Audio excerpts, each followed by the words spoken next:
No, you're just trying to be capable. Have lots of options at your disposal.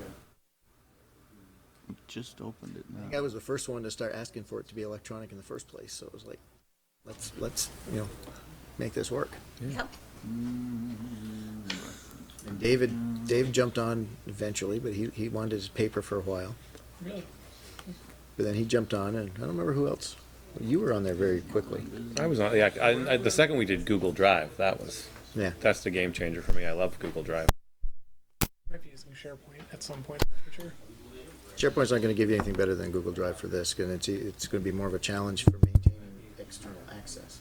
If you're going to go that way, you're probably going to need to give everybody that has access to it domain accounts. Okay, that's their intent is to have a little more management of who has access to what. Well, for whatever reason, I'm not feeding the PA. If something's wrong, like the PA is not. For any of them? Yeah, I mean, I'm feeding myself, but the PA is not. We're loud. We're small.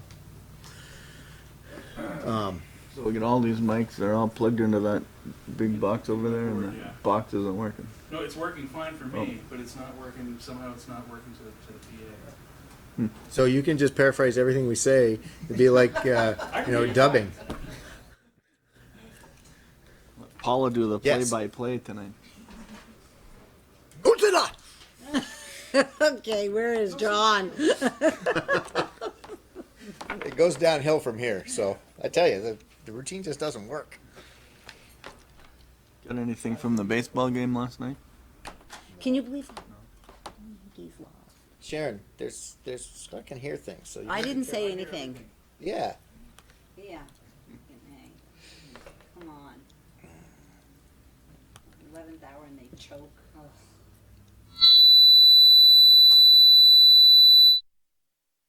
That was Sharon. She said choke, and that's when it went to hell. See, we're getting What sound. were you saying? Now I can definitely. Yeah. Now it's the PA. I said the Yankees Yeah, I was choke. gonna say you cursed it. Time for the board to go to the engineer, maybe. Have you got a little mouse in there running around completing wires? Got a short in there somewhere. Do we get? Oh yeah, we do. Dun, dun, dun, dun. Who knows? Don't what give he me a mic. You're hearts of men. gonna live that Shadow down. knows. Getting the Halloween spirit, huh? Weed of crime bears bitter fruit. Crime does not pay. The shadow knows. We need to record this and give it to John so he knows to get here on time next time. John's here. Doesn't make any difference. We can't do anything to watch.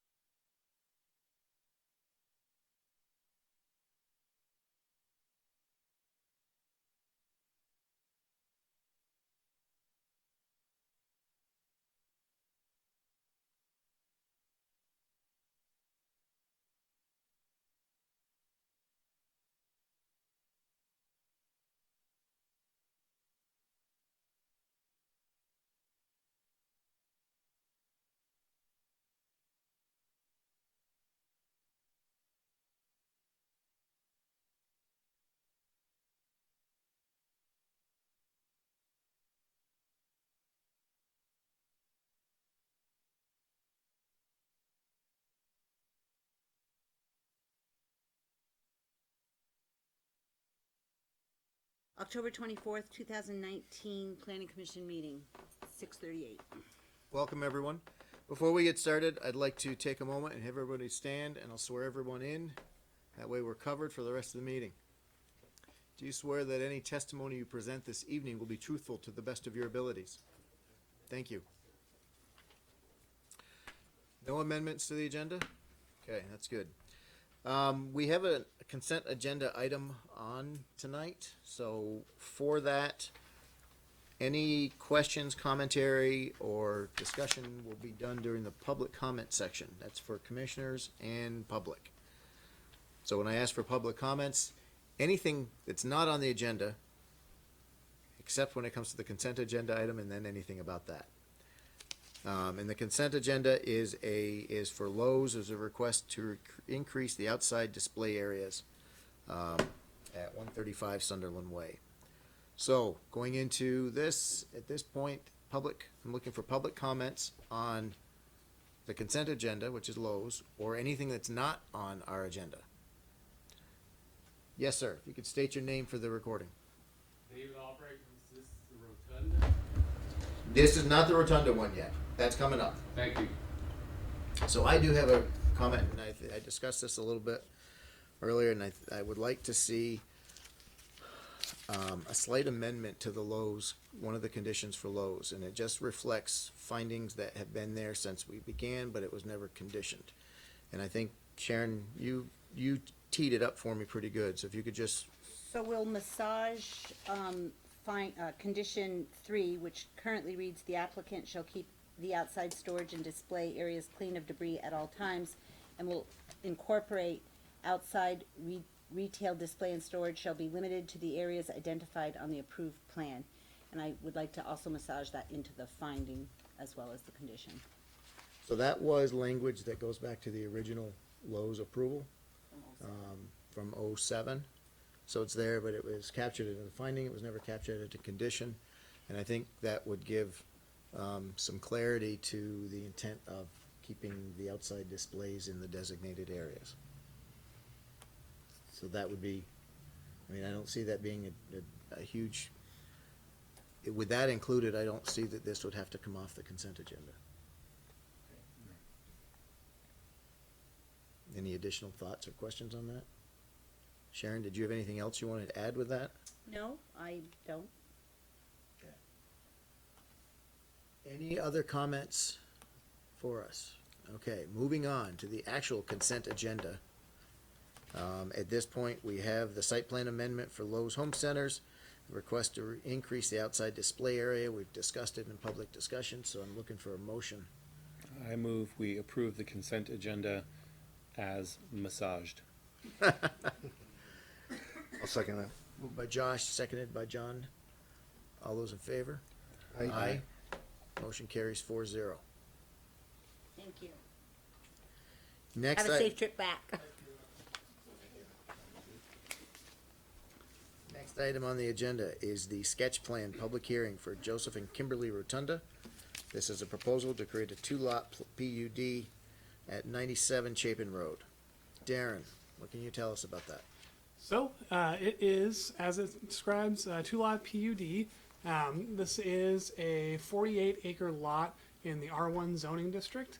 The lot is, the original lot was roughly square, rectangular, encompassing this entire area here. And over the years, various lots have been subdivided off of it. Some predating zoning, some within the Planning Commission's table.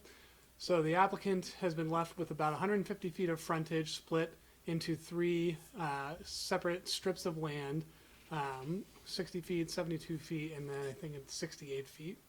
So the proposal is to split that in half using the flexibility and frontage requirements in the PUD regs, so that 100 would go to the existing lot, which has a house up on the hill here in the woods, and the rest of it would go to a new lot, which would have a new house located tucked up against the existing houses and nearby and up against the edge of an open meadow.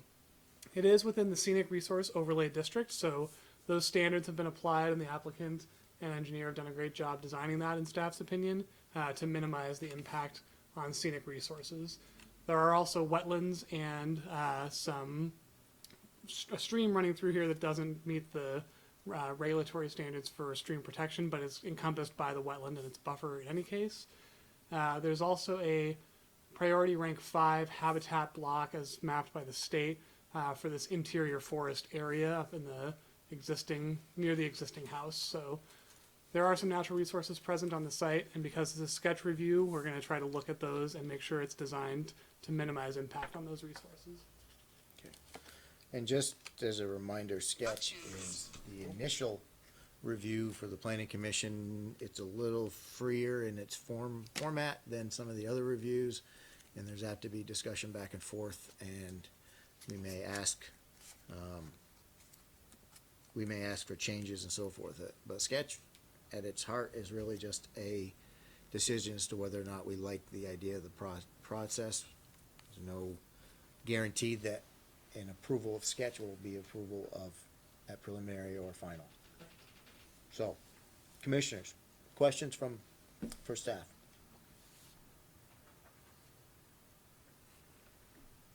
It's gonna be obtuse for a second.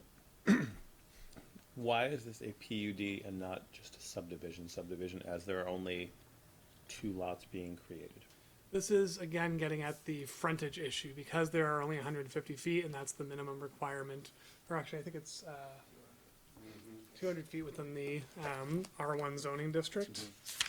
They're using the flexibility allowed by, normally it's 150 feet of frontage required for R1, but under PUD standards, 100 feet is allowed to be the frontage, so they have enough to split it into 2. So And that's it the is- only it is reason the it's frontage PUD. then, okay.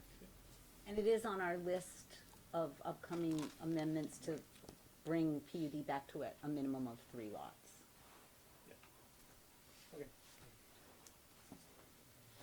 Anything further for staff? Okay. Who is presenting for the applicant? Okay, My name is Joe Artondo. This is Grant Dickinson. okay. So, what I'd like is for you to, not yet. Hopefully you guys have had a chance to see the staff report. Yes. And I'd like to just more or less go over what you disagree with in the staff report, or any specific points you want to call out. I don't want to go through it page by page, because we've also read it too, so. High points, and then things that you might want to contest in staff's interpretation. And it's okay to say we're good with what staff wrote, that's it, that's it.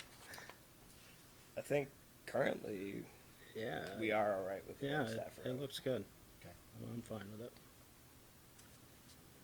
Sharon, Just a quick question, for the next stage, as we go forward, you guys can consider, do you want 2 more steps, preliminary and hearing, or shall we warn it together? let's hang Yeah, that question till the end of this discussion Right. tonight. Something to consider. Yeah. So you guys, no questions at this point on staff report? No questions for staff? Any of you have any questions for the applicants? Okay, so I would take a motion to open the public hearing, I move we open the public hearing. seconded by John, one of them. John. Mangan. Johnny. All those in favor? Aye. Aye. Motion carries 4-0. Public hearing is open. Sir, you're up. If you can state your name for the record, please. David Albright, I'm a neighbor. Friendly neighbor, no issues. Loving having the millionaire on the house, up on the hill. But I want the people to know that there's some issues where the state of Vermont has declared the particular area that actually is completely inclusive of the lot that he's trying to create is in a wetlands advisory area. It's not a class 1 or class 2, but it's, so want people to be aware of that so that we don't make a mistake there. And a little bit of the history of how that lot was even created, because we bought in 1991 a lot that was separated off of the original huge territory. Then we bought a little bit of land out back from her cash money. And then Angela just said, all right, this is all the town can do for me, and she got out of Dodge. And then a third leg was created. If people are interested in listening about the history of how the millionaire created it on the hill, good for you, buddy. There's 3 legs. Initially, 2 of the legs were intended for future planning, but then the guy created a third leg, which created 200 feet of frontage, which allowed for a single lot to be created for the millionaire on the hill. Now, the millionaire on the hill has figured out, and God bless him, it's beautiful. He's slicing up one of the 3 legs to create 100 feet and 100 feet to comply with the PUD requirements. And it's getting a little bit silly, but we're loving it because actually it is preventing development out there. So it's kind of what the town is doing is working for us, but actually when we moved there in 1991, we kind of thought because there were 2 legs, there might be a little development out there, which we had no problem with. And it's kind of going sideways now, just as an awareness point for the planners as to where things are going. And so, and these are the wetland things, handouts that I can give to the people.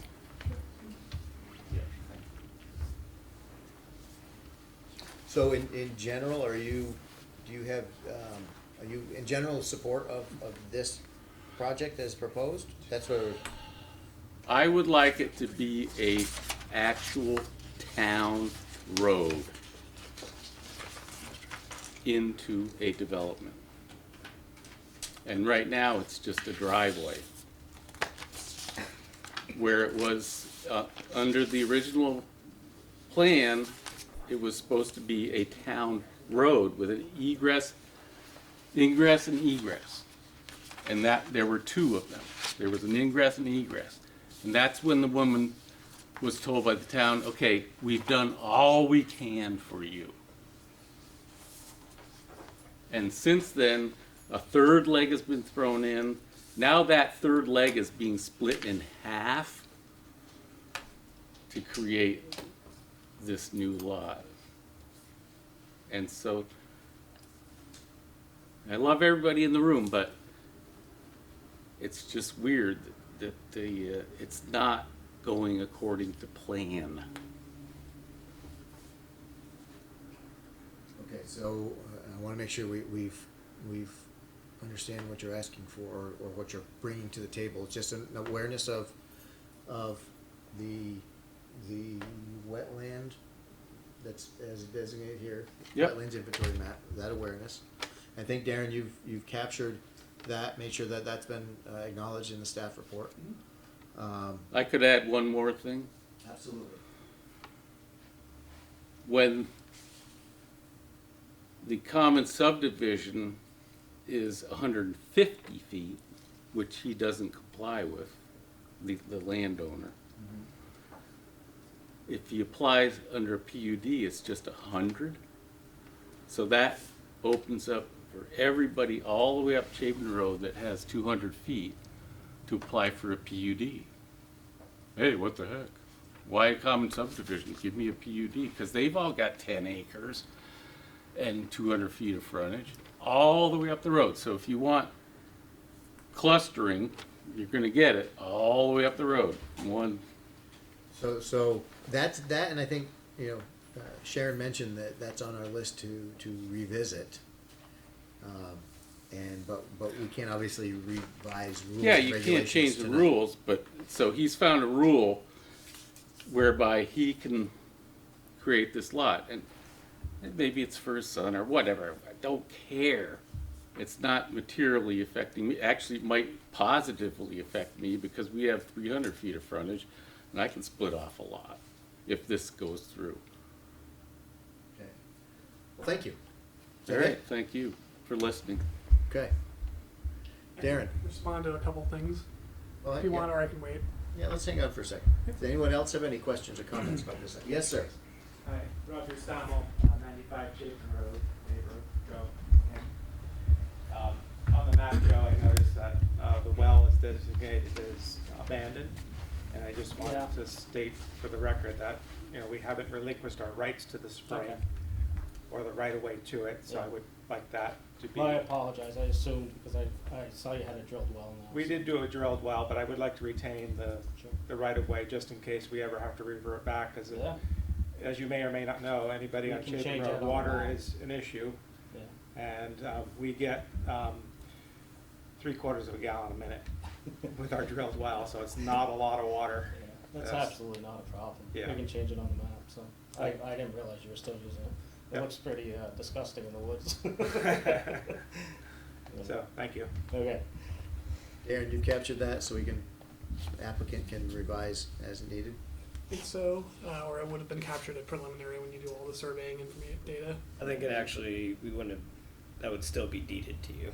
So we would have had to change the deed to affect both properties, but we couldn't relinquish that deed without speaking to you first, regardless. And wells and water supply is, we have to go by state purview on them anyway, so any development has to be done within whatever the exclusion zone that is required by state, so.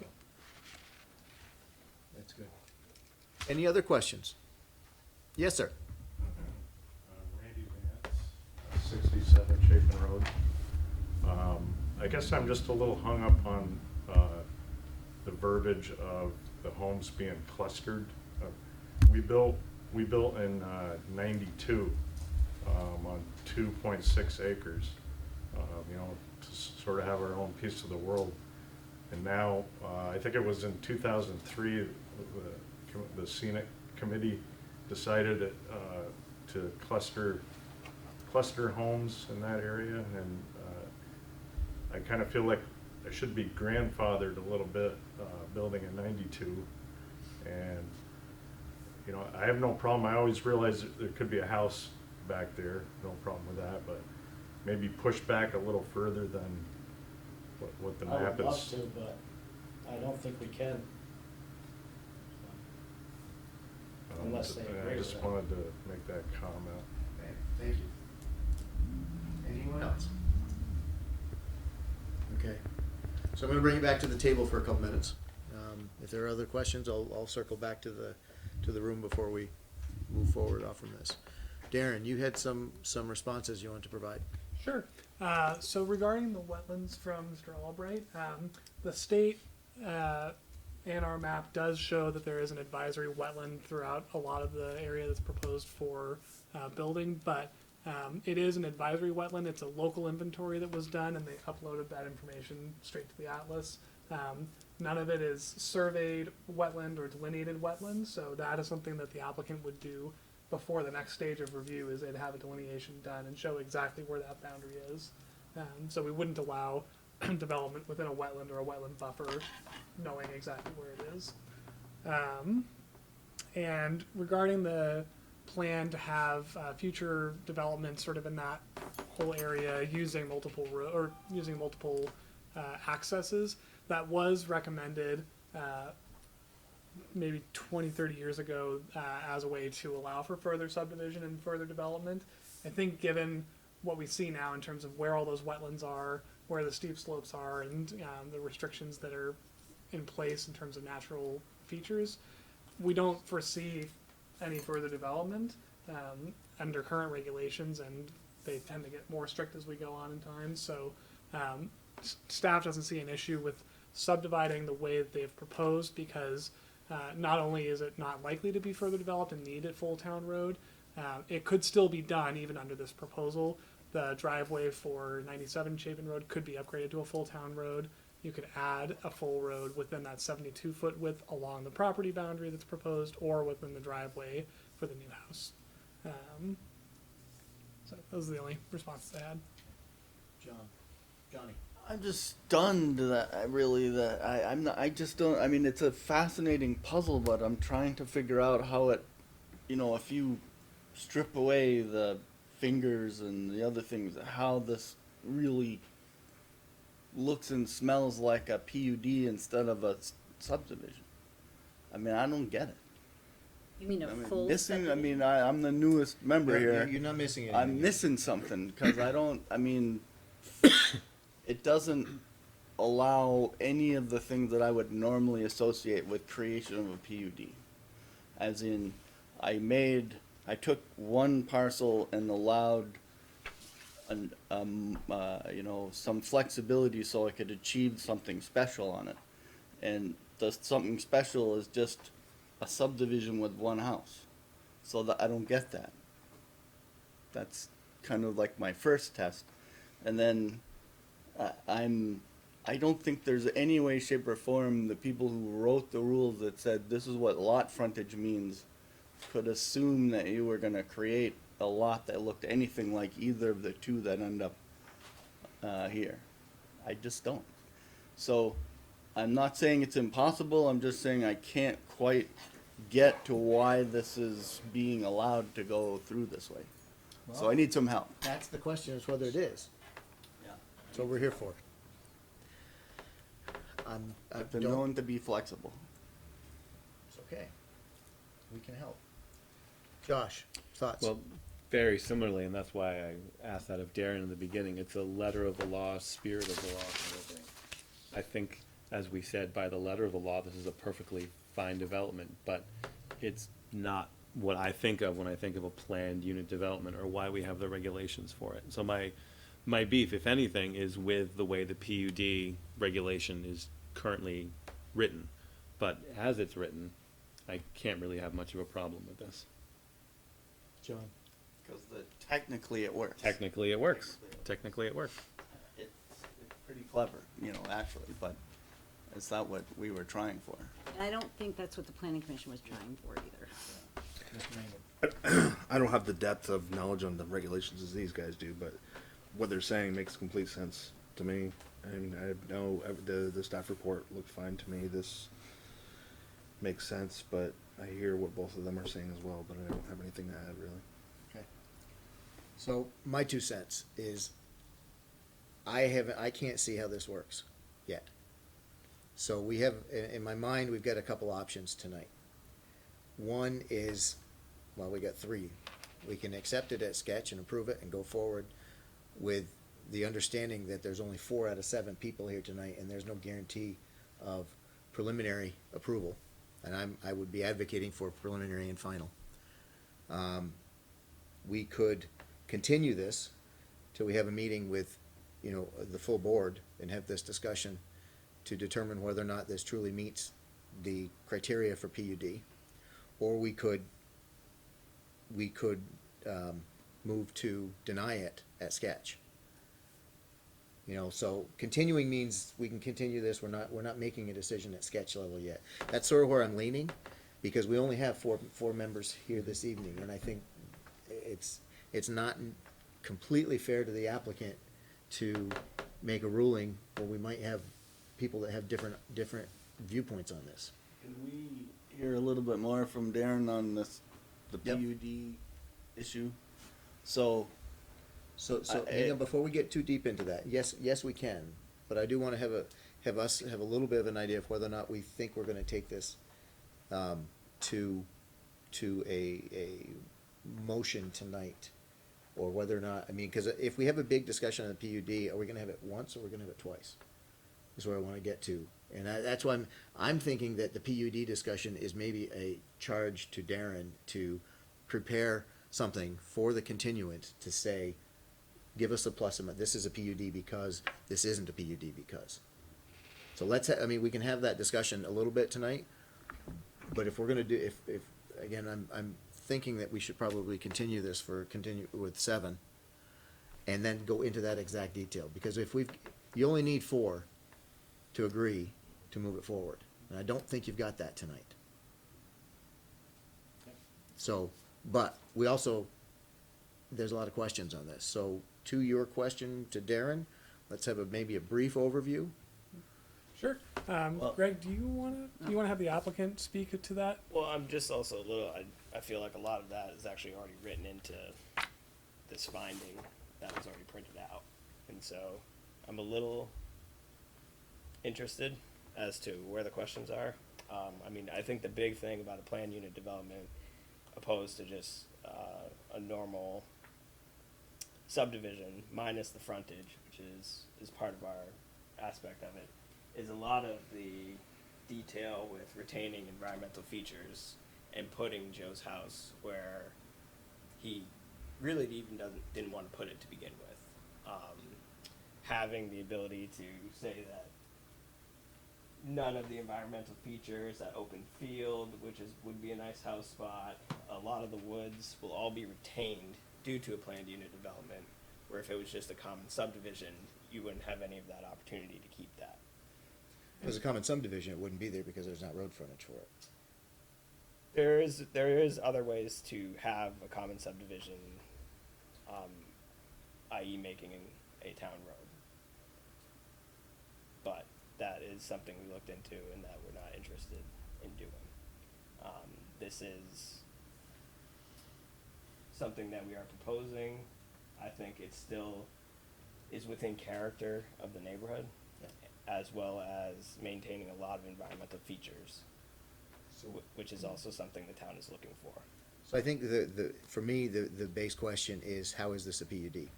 And I've heard that from Josh, I heard that from John, I heard, and John Mangan hasn't seen enough of these at this point to have a good grasp or good delineation. So I think that is where we're at. Yep, and I can speak to that. And I think let's speak to it to a bit, but I do want the rest of you to chime in. If you're feeling like we can move on this as a sketch and then have a deeper discussion at preliminary, that's fine. If you feel that it's not, then let's continue the sketch and have the discussion with the bigger commission. And a benefit for John, at preliminary comes a lot more work from the engineer and expense, so I just throw that out there. Yeah, just to add to that point, we have not surveyed the property to a standard of a boundary survey yet, and we will have to do that to go on to the next aspect. That is a pretty large expense. That combined with having to delineate the wetlands also. Right now, the wetlands are delineated based on hydric soil data that I used, as well as grades. So when we start talking expense, it's to your advantage to keep it a sketch. Yes. Or at least get a yes or no. Yeah. So Darren, if you can give us sort of your, a verbal of why you feel it came down as a PUD. Sure. So, planned unit development, in general, is. Johnny, jump in any point in time to redirect him, please. So the purpose is to meet the goals and objectives of the town plan relating to land use, clustering of development, affordable housing, protection of agricultural soils, and natural features. So that's why we allow PUDs in general, is to meet those goals that are in the town plan. And I can speak to some of those, but they are actually kind of captured in the purpose of planned unit development for residential planned unit developments. And those are promote creative and efficient use of land, which respects topography and other natural features, encourage preservation of open space, provide for efficient development of a site and use of public services and facilities, minimize visual impact of the development, encourage creative design, appropriate variety and aesthetic development, and provide greater housing opportunities. So the reason that, in my mind, this feels like a PUD is that it is protecting those natural features pretty well. They could have incorporated more of the forest area or more of the open meadow within the open space. However, they did propose building envelopes, which limits the future development to those specific areas that are identified. So not only are they doing that, they are doing a shared open space area that captures all of the natural features that are identified on the significant features map in the town plan and through the state. You could argue that it's a creative use of the site, which has some limitations in terms of frontage on those three legs. So that's one way to look at it. You could also look at that as trying to get around the 200-foot frontage or 150-foot frontage requirement. That's up to interpretation. But in my mind, it is creatively using the site because it's finding a way to have that house site in a way that minimizes the impact on natural features and on the adjacent development, because they're using the natural screening that's already in place from those hedgerows and tucking it against existing development, so that gets at the clustering as well. Acknowledging that that does make it more of an impact in terms of being close to the adjacent houses, but we also have the scenic resource provisions that say it should be clustered anyway. And visual impact will be minimal due to that location, and we can also look at landscaping and screening at preliminary. So between all of those, it's felt like a fairly genuine attempt to try and utilize a site to the extent that it could be used, and what appears to be about the maximum that it could be used at this point, without impacting natural features, adjacent development, and other things that the town is looking for. The only thing that it really doesn't hit is affordable housing, because we haven't discussed any of the details of whether you would use that, do that, or how that would work. But in all likelihood, it wouldn't be considered affordable because it's a larger lot and a new construction. So those are the arguments or the issues that I weighed when, and that Greg and I talked about extensively in terms of designing the site. And the original design that you submitted was a little less in keeping with the planned unit development and scenic resource standards. So what you're seeing is actually a fairly different and progressed version of what that could have been. The other thing to consider, as Greg mentioned, is that this could be more fully subdivided by putting in a town road and upgrading that driveway. So one of the precedent cases you might look at is the Villeneuve subdivision, which was a situation where they said we could add a town road and fully develop this site, or we could do this slightly more scattered development and have only 4 lots and 4 houses. So you could look at it as a way to lock in place the amount of development that's on this parcel and not allow further development by identifying those building envelopes. And so that, in theory, one could still upgrade it to a town road and further subdivide, but that would take a lot more coordination and cooperation between multiple landowners. Remember that within that example that you cited, the road was built before anybody saw what was going on, so it was kind of a... And it's not dissimilar here. There is an existing driveway. Mr. Alden. I'm just, it's fascinating because that's kind of like both arguments appear to be reasonable and valid, and yet it so mystifies my personal notion of what is supposed to be going on that just by shape, I mean, it's the funniest shaped lot I've ever seen in my life. And Creative. it is, yeah, but I don't know if that's what creative. See, these are the things I need to figure out. Is like it's maybe just my hang up, or maybe it's not, right? And I need to figure that out. And what guides me is just years of seeing this kind of thing in other planning and zoning regulations that I've seen. There are actually a lot of places that have regulations preventing odd-shaped lots, which are usually, because somebody tried to do something too clever to, get one more something out of the, the parcel. So I don't know. I don't know that we have that here, and that that would be, immaterial. We do have a restriction on the width to depth ratio, so you can't do really long and narrow lots, and that's 5 to 1. They've met that. So what do we normally feel about, a lot that has, just a little finger that goes down to the street, in this case, 1.5 or 2.5 or whatever we're gonna call it creates 2 lots that are very strange in terms of what's really going on for street frontage. And I see the other thing with the PUD, it's like, okay, you can wish to push it as a PUD, but does that mean it has to be received as a PUD? Like, do we have to agree that just because it works as a PUD that's really what it can be reviewed as? And that I don't quite follow either, just how that works in your mind. Although, as you point out, all of the factors that go into why PUDs are desired appear to be supported by the application. So I don't want to say that my first reaction is the right reaction. I just want to say that's my first reaction, and I'm trying to get to a point where some of it makes sense in a different, if I just look at it a little differently. Because I'm sure I would have tried this if an owner came to me and said, make this work, and I said, oh, if we do it as a PUD, then, I would have done that. Sharon.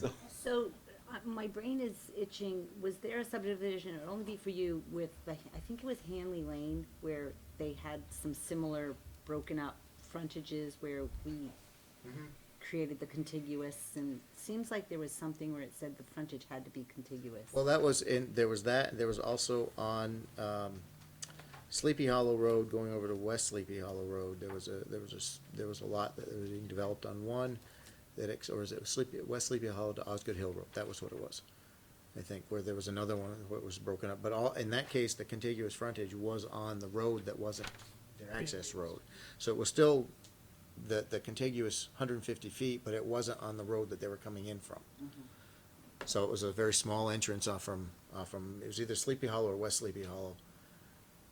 Road frontage was on the other side of the parcel. If you want to get to those definitions, just so they're on the table.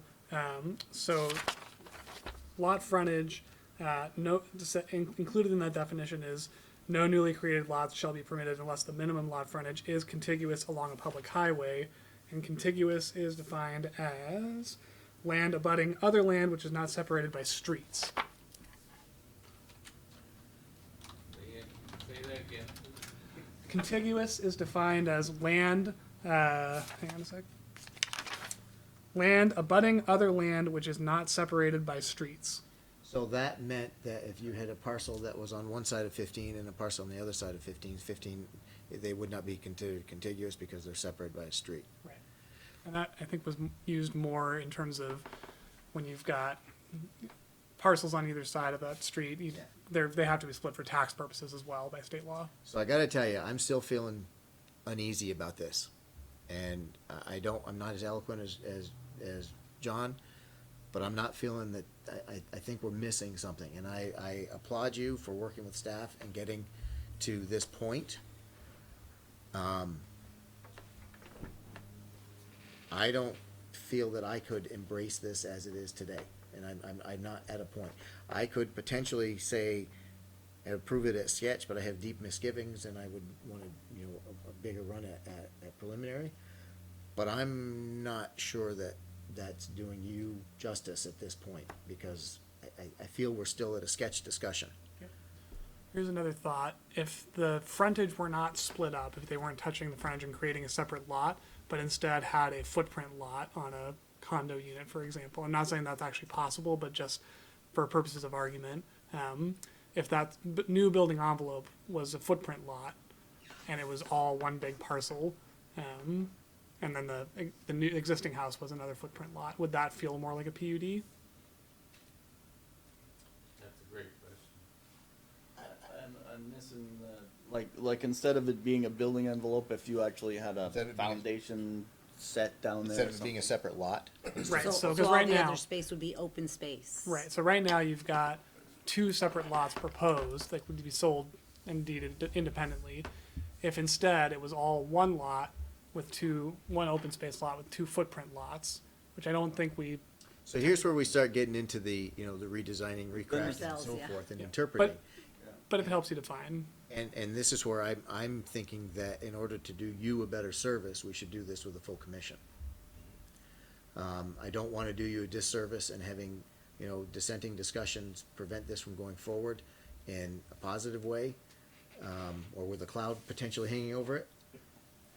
But I think this opportunity to have this further discussion, it's all part of the sketch discussion. Is there another way to look at this? Is there another way to approach this? Or can we just not get behind it?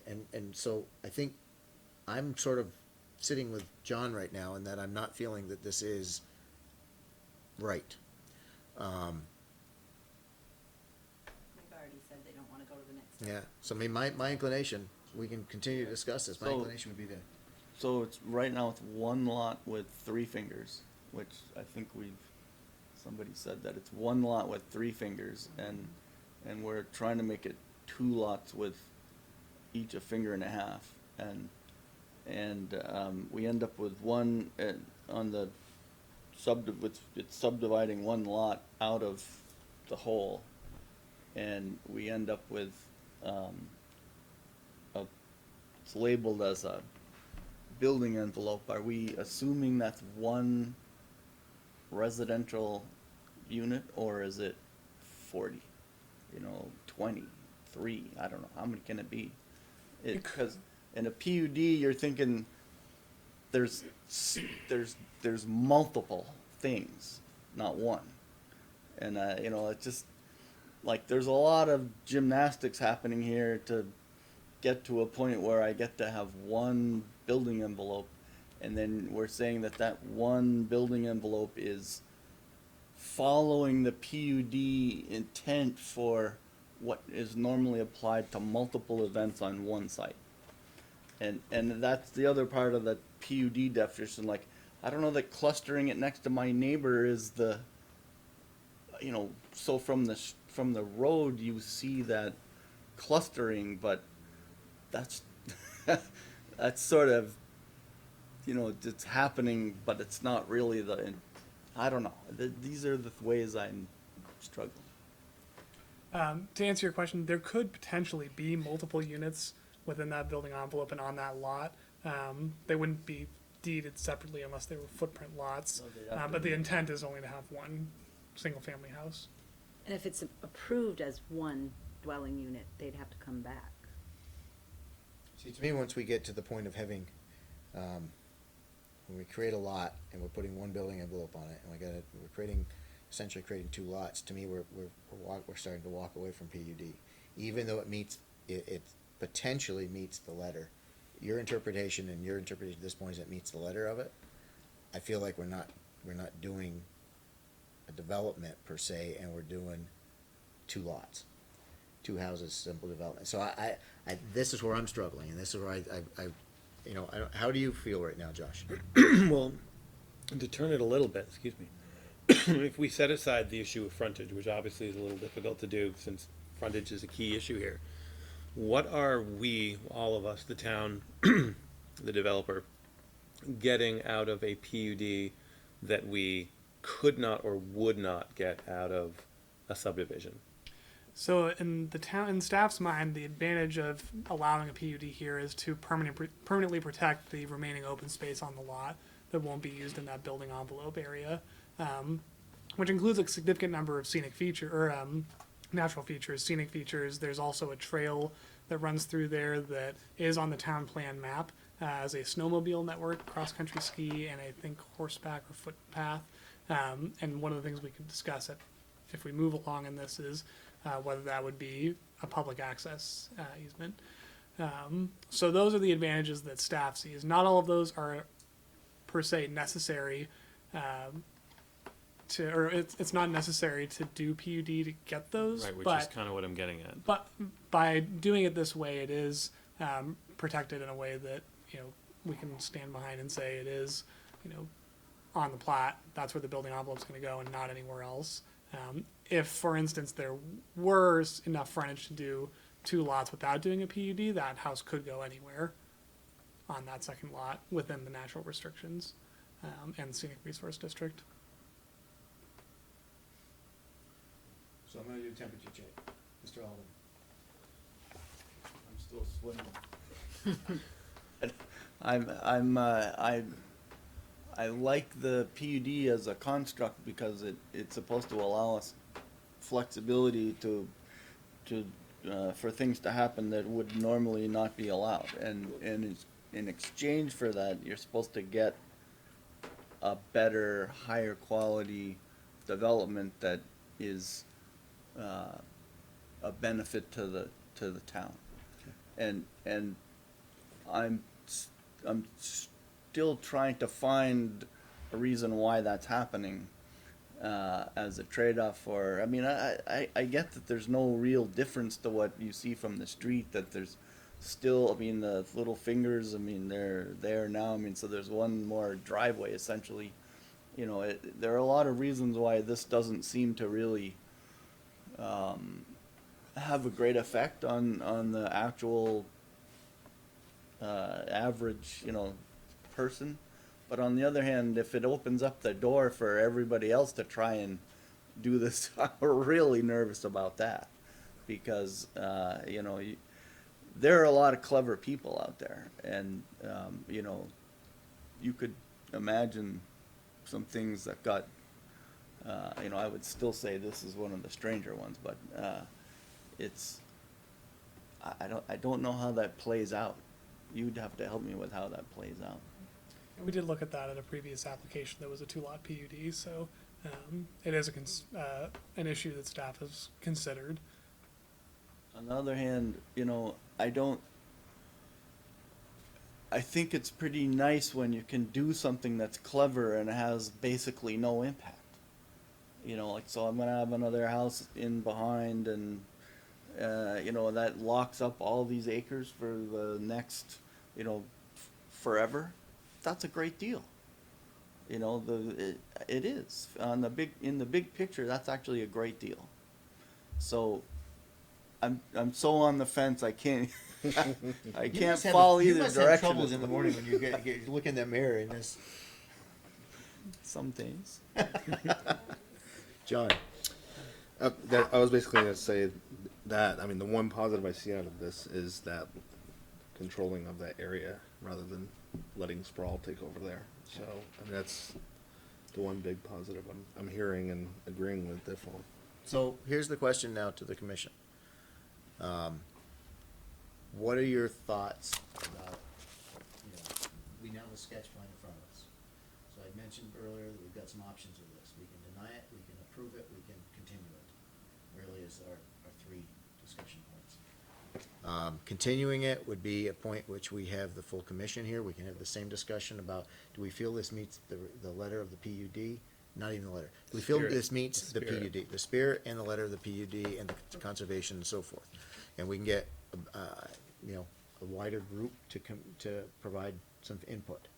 We could approve it as sketch with the clear, you know, warning that approval at sketch does not guarantee approval anywhere else.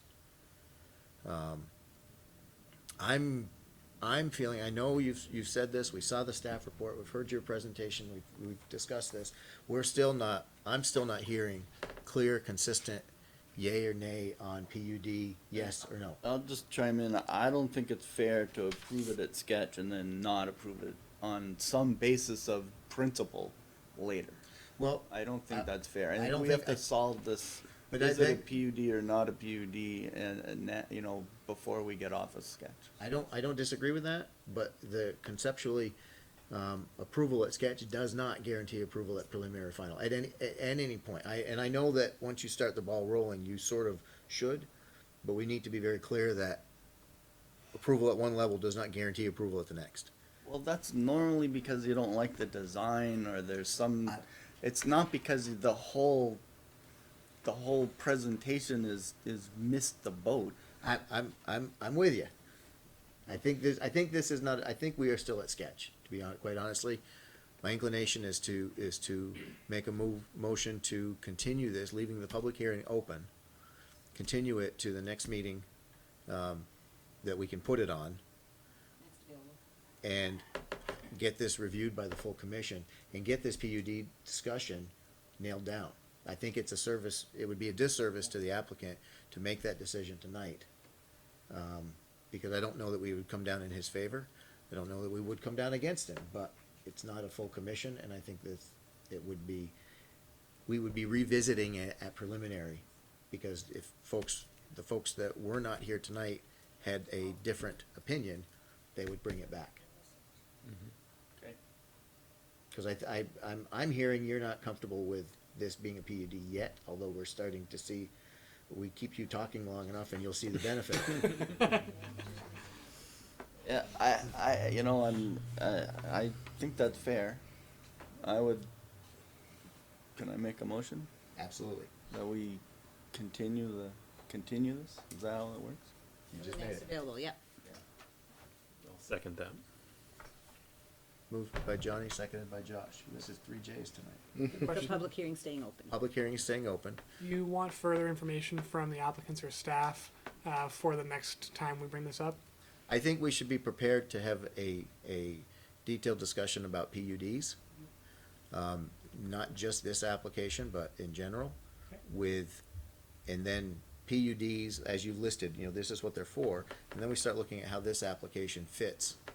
I know it's in the staff report, but let's look at it from a slightly higher level or step to the side, so we're looking at it from a, more of a practical example. We can bring in more info from the town plan on open space protection. We can look at statute on PUDs, so we can prepare that for the next time. I think it's just that will, my gut reaction is that we need to have a clear, consistent majority on whether or not the PC is in agreement that this fits the criteria or the intent for the PUD, so that we don't have, questions coming back and forth, and we don't have wiggle room, and there isn't, you don't have to revisit this for the next levels.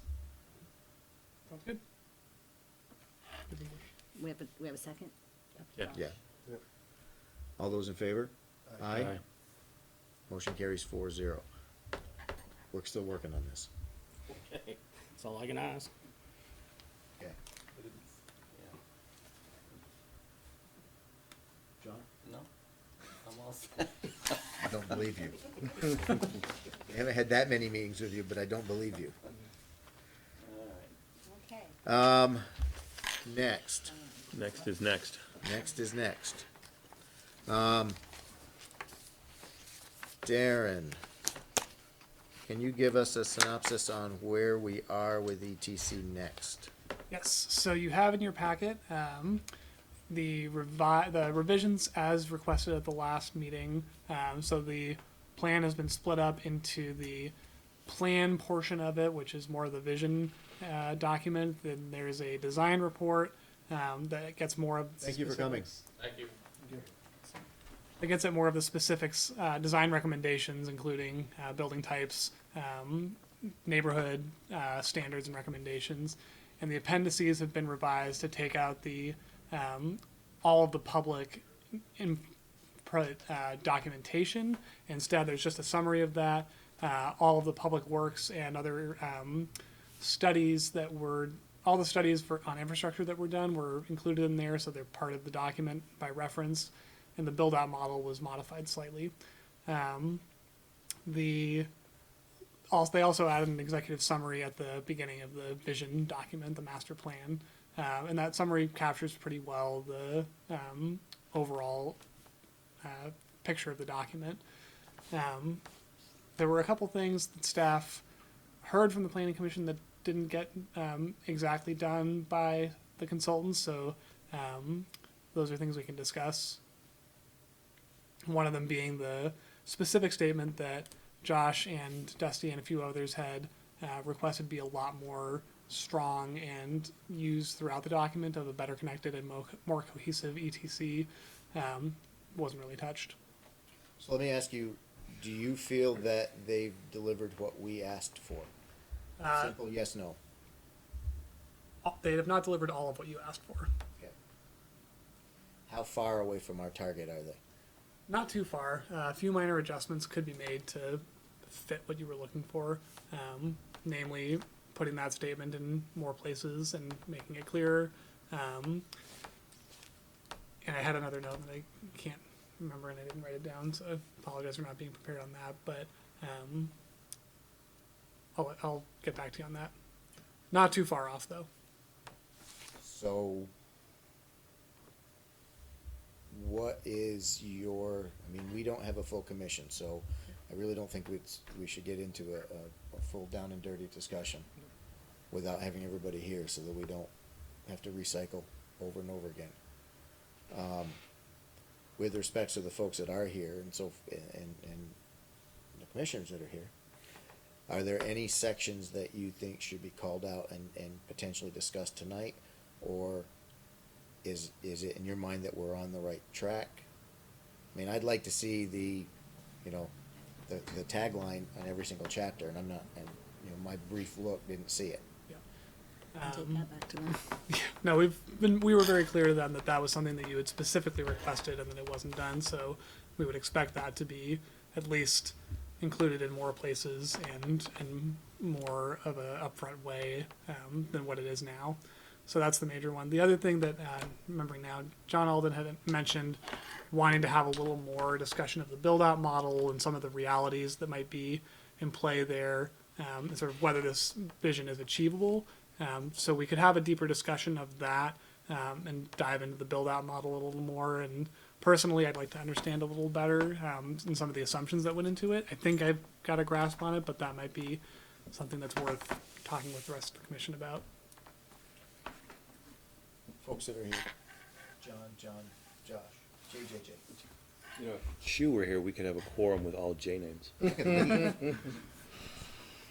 And you've already touched on it a couple of times, but I am a little baffled that the executive summary doesn't have better connected, more cohesive. The first thing I did, I'll confess, when I opened up this document was Control F, better connected, and I only saw it in the part on page 23 or 24 or wherever, and it's the linchpin of the whole thing, and it's what sells the entire vision, and then everything else comes from that. So again, it was a bit odd that wasn't everywhere, and it wasn't in the executive summary either.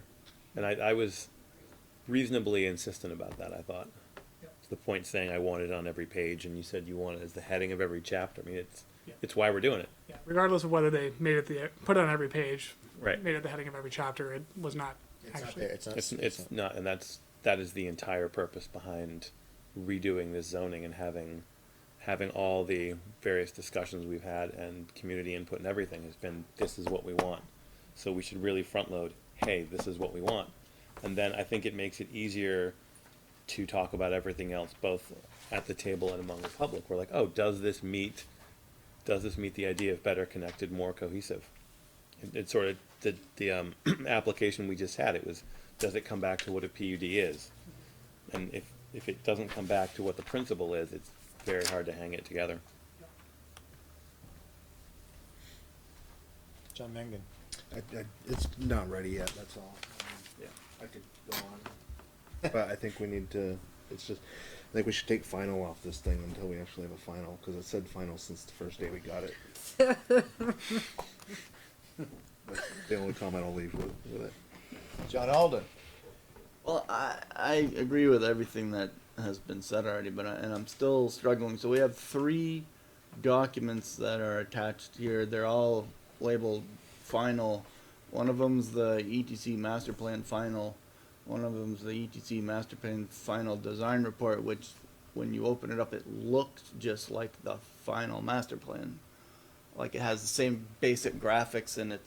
And so I don't know what I'm reading. I don't, did they take the report and break it in half?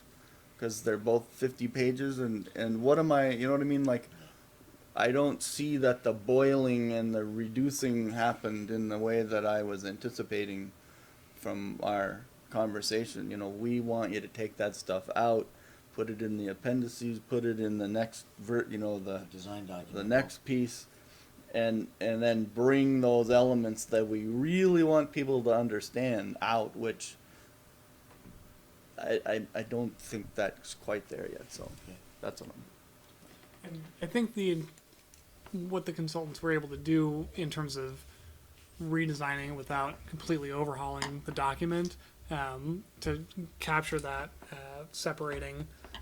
Here's the background information, here's the premise, here are the actual recommendations. That was already kind of split up into the chapters that they split the design report into. So that's why they did that. It was an easy thing to do that did try to communicate that, but if it needs to be presented differently on the cover page so that it's clear that this is the design report and this is the visioning document that backs all of that up. So let's look at it this way. Let's go to those big picture vision statements. Why are we doing this? You know, and imagine you've got the different sifters like you use to measure gravel. Well, when I put the really big sift on, and I shake this report up, what do I have? What are the really big chunks that I wanted to say? Those have to still be. They have to come right out at the beginning of every chapter and be part of some. I would expect to see all of them, and I don't know how many we got. 10, 7, 5, 2.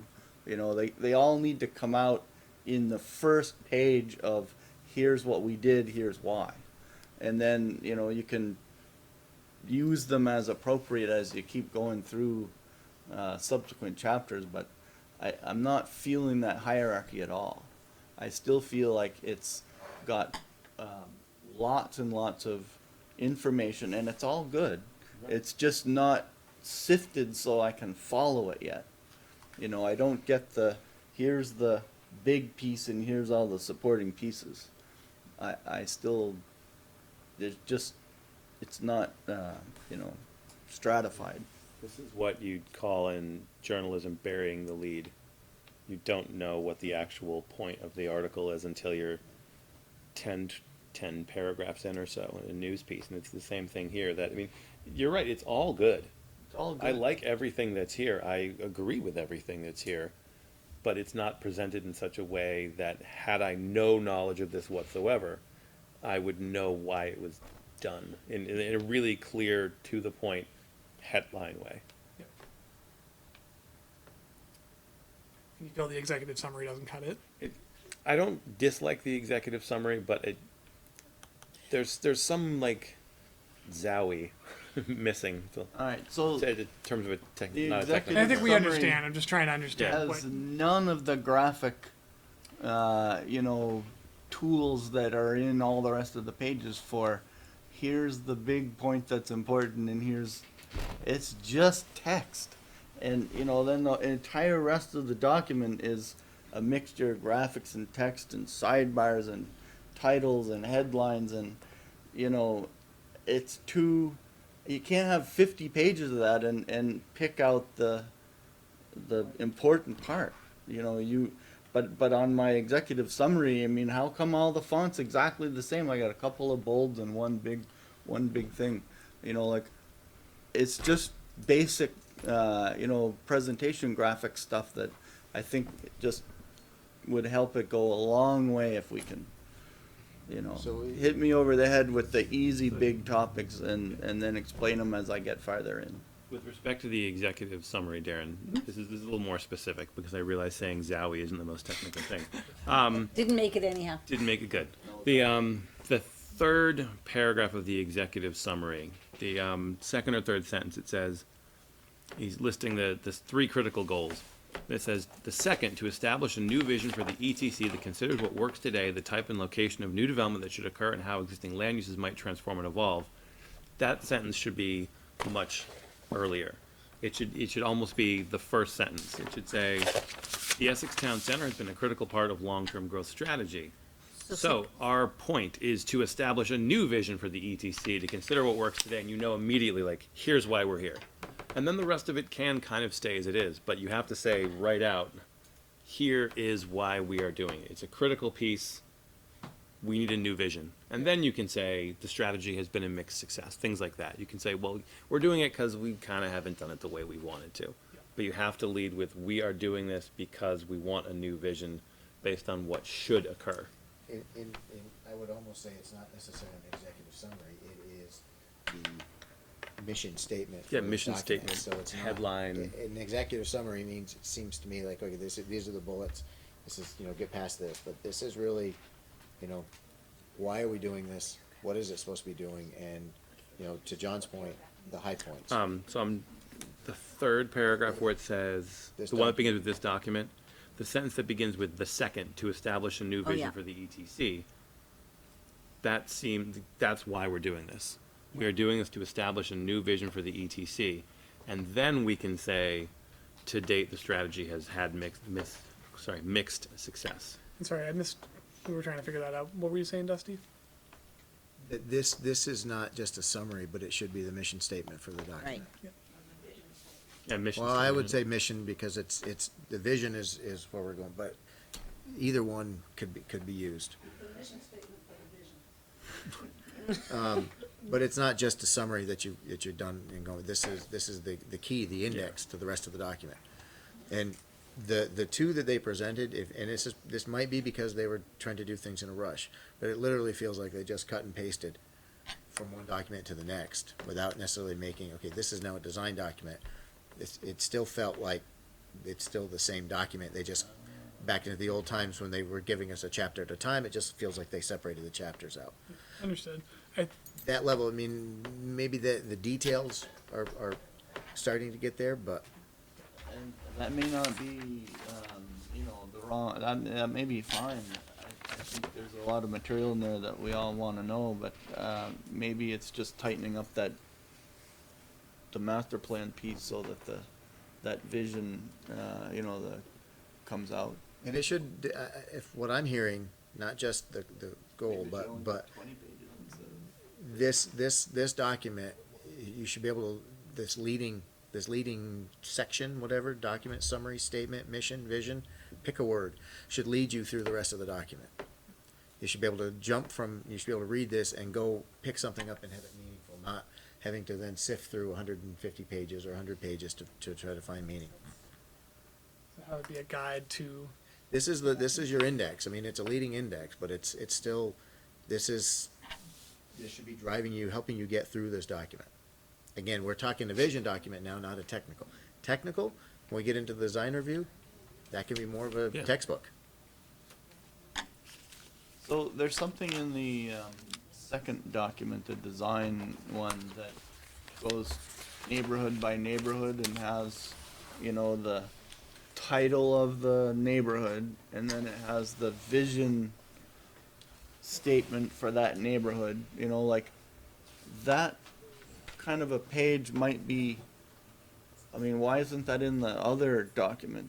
In other words, those are the big pictures, guys. Those are, I'm breaking this thing up into 5 neighborhoods. Here's why they're important. Here's our vision for them. I don't need to know the size of the doorways or the driveways until I'm way back into the appendix or the. That's the design report. Yeah. That's right? what the intent of the design Yeah. report is, to take that. That's all good, maybe but, and I'm not saying if you take that vision statement page out of the design report, well, don't take it out, just take just that one page and put it up in the main report somewhere, so I can start to establish the concept of different That's- neighborhoods and. And I think those actually are in there on page 24, so within chapter 2. So they've got, here, let me pull it up here.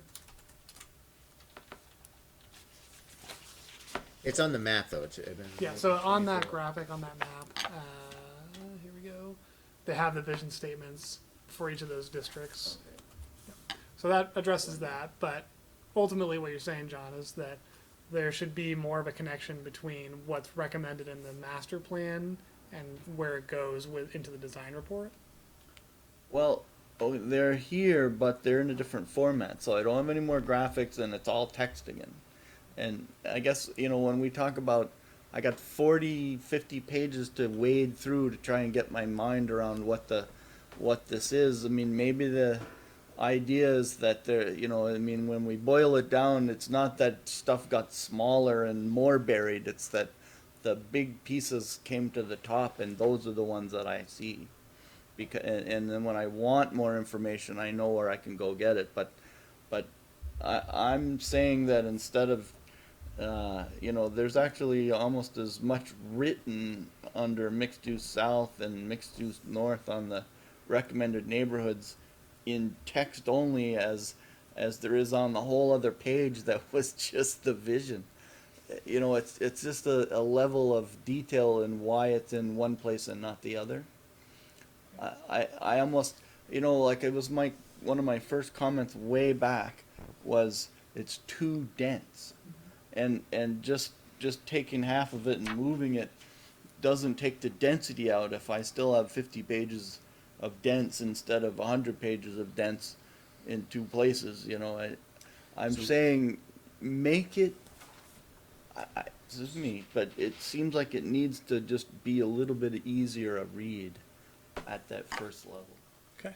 And then, get people so that it sticks like a children's book instead of the Encyclopedia Britannica, and then then people will be excited to go find out more because it's done. They've got all the information, but right now I'm still trying to find the best way through it. So I think one of the things we've got to keep in, at least somewhere in our thoughts, is the cautions that we got from the consultants about not having enough information in our vision document to base things on. So that was one of the reasons we talked about separating out the design, so when we got to do the regulations, we still had something solid to base the regulations on. But we gotta I think we've gotta make sure we don't Look for the balance. we got to find the balance in the vision document so that it flows to the design document and then it flows to the regulations. I think that makes sense. And I think that, John, your point about the density of the document and how it's hard to read through is heard, and we'll convey that. I think I'm personally still a little confused about what you want to see. It sounds like what you're saying is to take some of the stuff that's in the design report, put it back in the master plan. I'm not saying I'm saying look at the stylistically look at how it was presented, and then choose the simpler format and make sure that's in the vision statement, because you want people to be able to go through that at a pace that lets them get the vision and get the pieces in a broader sift. That's what I'm saying. So let's take a discussion for a minute, and then I think this some also needs to go to the bigger group as well. But just looking at the design document, design report, I don't really have an issue with all the content that's there. I think to me that was the catch-all, that we can't put too much in that document. It's more the technical. We want all the stuff that we thought about, all the appendices, how do we get the calculations, all that stuff should be in this document. All the calculations should be in the design report of the. You're right. Yeah. Yeah. So, I mean, that could be 100 pages. Yeah. The vision document probably shouldn't be much more than 20 pages. Yeah. Whatever, pick a number. They don't want to cut everything out of it. But it's not, I mean. But you're right. That one wants to be, like I said, easier. It's leading you through the vision. It's establishing the vision or mission or vision or mission of the vision, and without any division. Looking for cohesion, that's a stretch. Oh, I would have said precision. precision, thank you. Where were you when I needed you on that? Only 2 seconds behind. But use that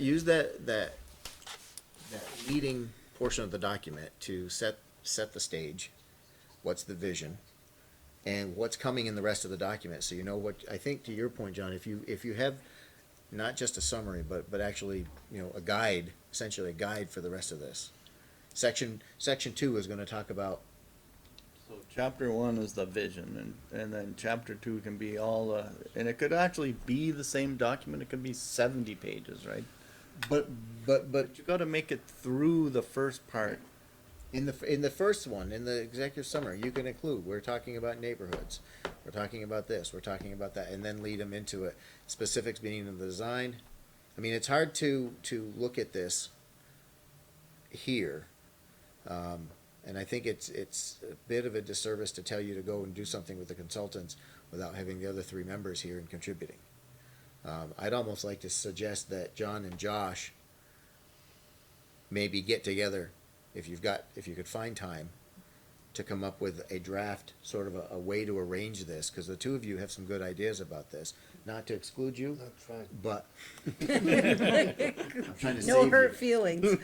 But if maybe the 2 of you could collaborate on what you might see as the vision, as a way to put this together, and share that with Darren. And well, share it with you first, and then and Sharon, to see how it fits, and if you are in agreement or suggestions, and then potentially bring it to the consultants. Is that reasonable? Yeah, and my first thing would be to create a list of all the stuff that I really wanted to have in the first piece and have it explained, and the second pile would be all the stuff that I don't see how it belongs in there. I would Just That sort.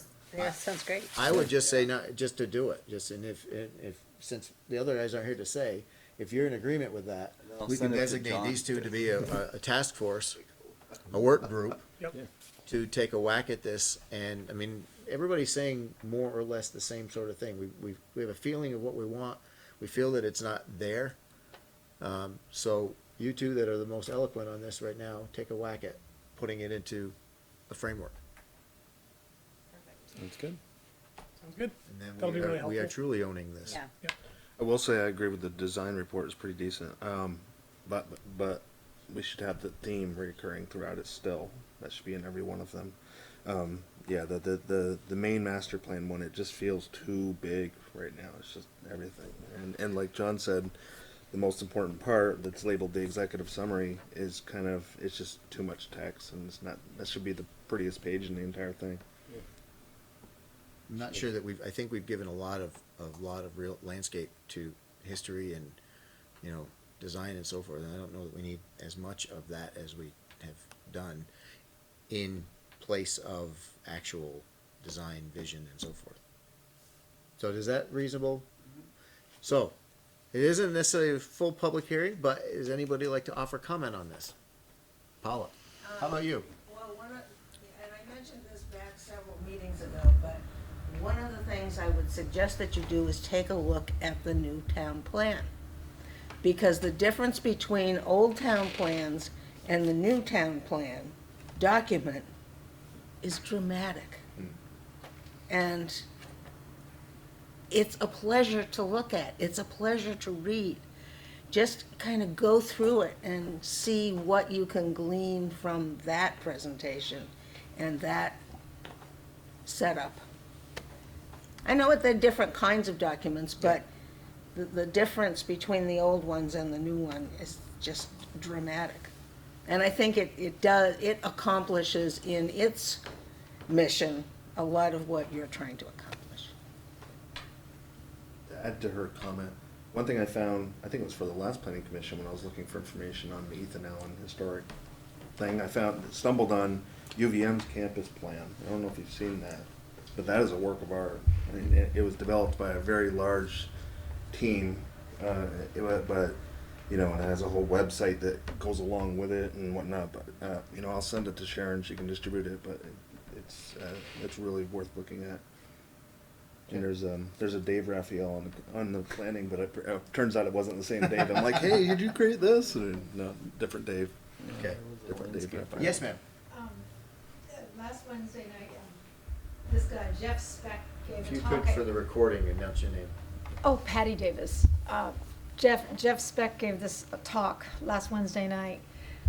He is a famous economist and developer. I mean, he's this guru in planning, making walkable cities, connectivity. He gave this huge talk. He has a new book called Making Your Town a Walkable Community, and Making Your City a Walkable City. He has 5 books. He is just incredible.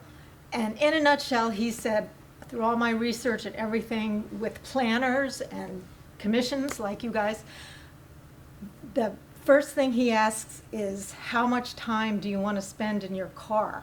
Is time money to you?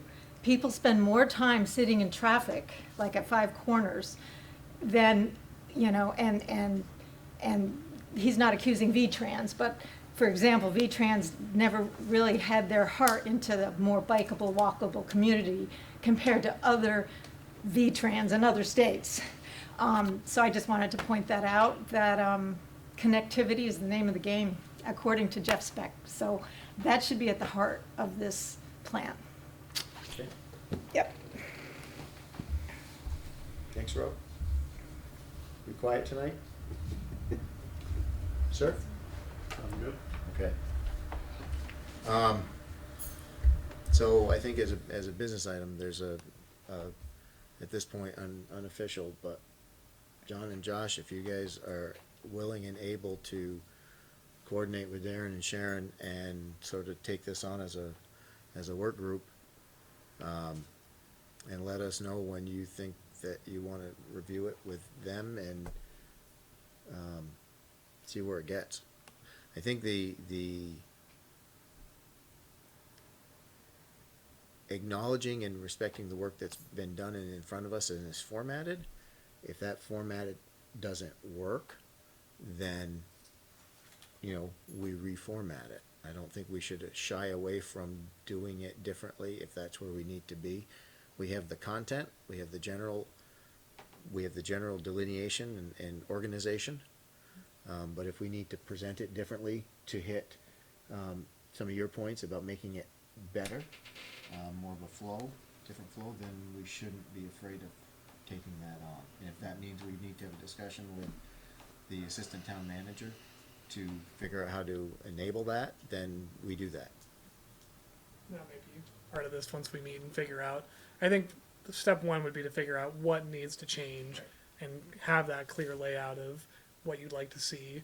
Because at this point, we've been coming to you with the revision. You say, okay, something looks good, this doesn't look good, we go back, and it just keeps popping back and forth. So it really would be helpful to have from the planning commission and, you know, from a working group, here's what you really would like to see, and have your hands in that. So on that note, it brings me to, I threw out 2 dates for you, and it feels like we should go with the second date just for timing. Is it too soon to? Well, I think decide let these that? guys decide that. And I kind of don't know, I mean, you can, if you've started a discussion with the consultants, let them, you know, get their feedback and so forth. I'm not necessarily feeling a warm and fuzzy about meeting with them until John and Josh have had a chance to look at something. We can hold that second later date just as an option if things go well, but I think you're right. We should see how that goes first. Right, so mine's more for warning purposes, and November 5th is a blink of the eye away. So, Well, I'm out of town that day, so it's. yeah, we had a number of folks that weren't gonna be available in the second one, but I don't think it would hurt to warn it so that we don't lose that opportunity. the second one, yeah, I think we're actually pretty good for the second one. And, you know, we put it down and Would that just be with us again, or with the consultants as well? I don't know that we need to make that decision yet. Yeah, okay. We'll figure that out. I'm just gonna take the 5th off the table. Yeah. Okay. You're gonna take the 5th? Off the table. That one went over my head. What was the other date? November 21st, and you are a question mark unless you might have had Oh, Village well, I Extension. can, you know, you can pick us? I could pick you. Yay, we accept. Let Your meetings them start find their a own half an hour. quorum. They start a half an hour earlier than this, so that will be done by 6:30 and you can pop over here. No So- pressure. So, I mean, does this feel, at this point, I think this is the best, I think this is a better approach, is to get a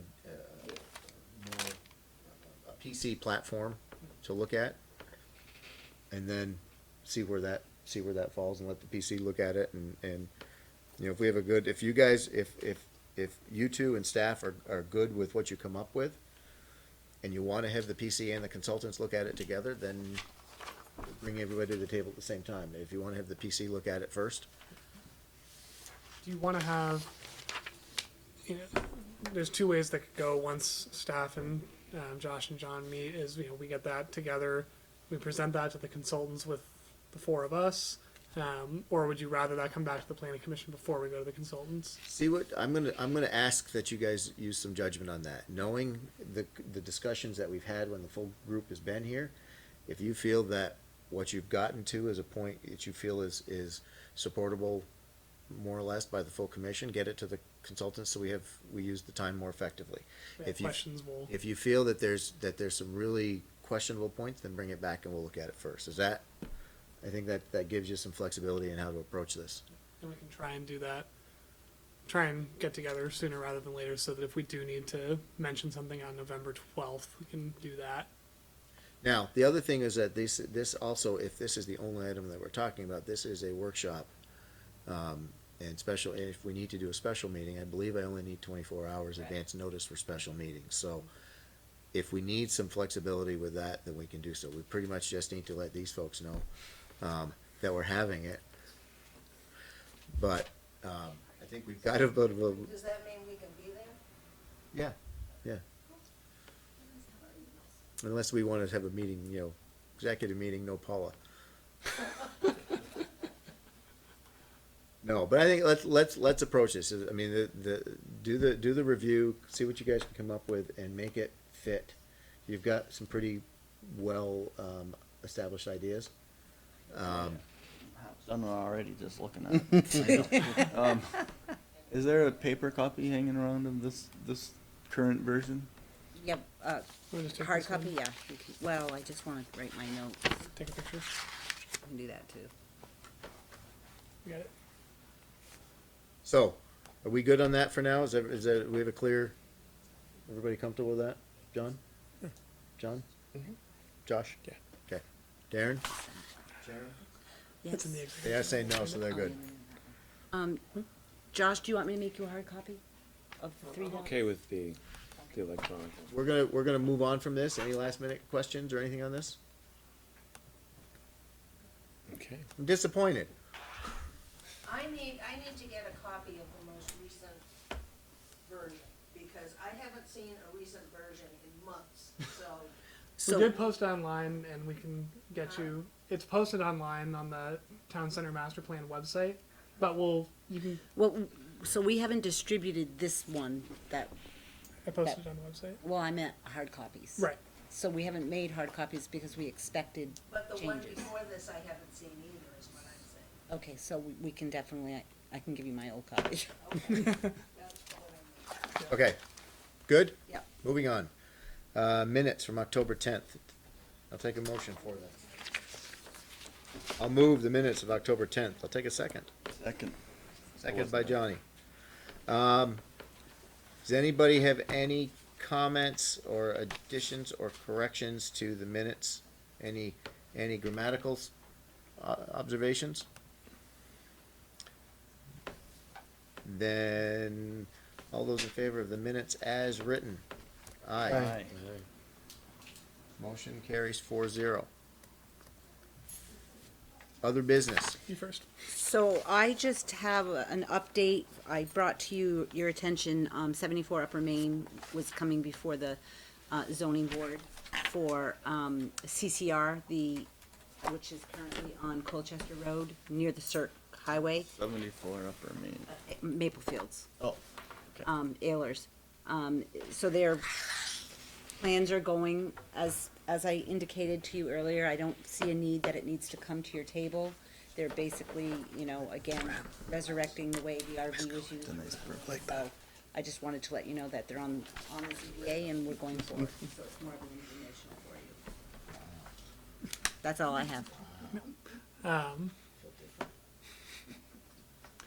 So the other thing we wanted to bring to you, and sorry this was a little last minute and it wasn't a full agenda item, but most of you have been participating, well, maybe not all the folks here tonight, but we've had some participation from the Planning Commission on the Saxon Hill Vision Framework process that's going to the Select Board on Monday for their review.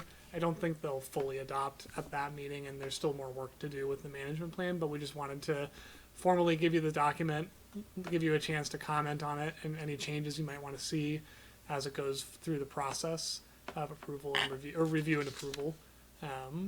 It hasn't changed almost at all since the workshop about a month and a half ago that was in this room with the consultants. So, speak now, forever hold your peace. And is that on the Google Drive? Yes.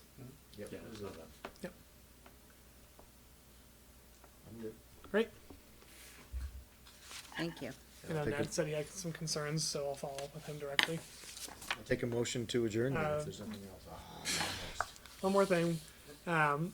We went to a training yesterday that included discussion of the Vermont Green Streets Guide, which is about addressing stormwater and landscaping and pedestrian and transit or non-motorized design. Diane and one of the new planning commissioners, whose name I forget, was there, and they had said this might be a good thing to sort of digest and discuss at a joint town Cool. village planning commission meeting. So I wanted to let you know we have a copy of this. It's on the Vermont Urban and Community Forestry website. We can get you electronic copies. So it's pretty thick and dense, but a lot of good stuff in there. Got a lot of pictures? Yep. Okay. All right, anything else? I'll take a motion to adjourn. I move we adjourn. Second. Moved by Josh, seconded by John M. All those in favor? Aye. Aye. Opposed? We are adjourned. at- 8:08 p.m. Okay. Good. This goes back to Sharon. So just out of curiosity, did you have anything in particular you were? John, look at this. Yeah, I actually, I emailed with Sharon last week on Jeff. Check this out. I emailed you about. Sharon's gonna send this.